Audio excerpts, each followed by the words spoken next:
So if the state takes it over, you still can have an agency that will be in a financial coma. New tonight, a political analyst says stripping Mayor LaToya Cantrell of some of the powers on the Sewage and Water Board doesn't mean that things will change for the agency. Removing control from the mayor is just one recommendation from the Sewage and Water Board Task Force. WDSU reporter Jonah Gilmore live at 10. Jonah, this move goes beyond the administration of Mayor Cantrell.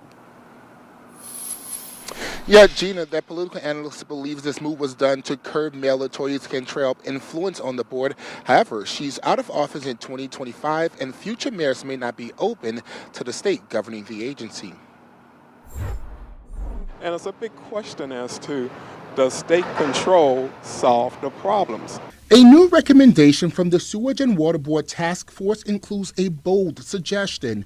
There are a lot of questions that we don't have answers to other than the desire to take control of the board and remove the mayor from some of her powers. According to the recommendation, the mayor would get an appointment to the board but would no longer sit as the chair. Political analyst Silas Lee says this move could mean a lack of local representation when it comes to making decisions. The Sewage and Water Board is a state agency. No vote of the people. The vote will occur in the legislature. Sewage and Water Board Task Force board member Michael Hecht says the recommendations presented are the results of the board's expertise and community needs.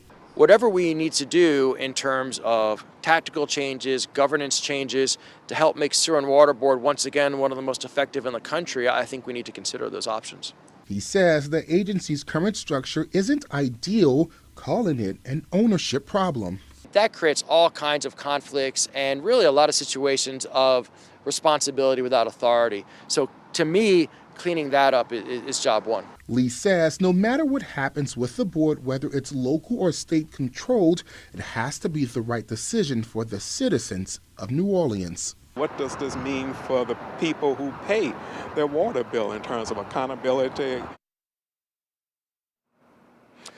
And Lee says we could also see resistance from residents because New Orleanians are accustomed to appearing before a local board to address their issues. We're live in downtown New Orleans. Jonah Gilmore, WDSU News.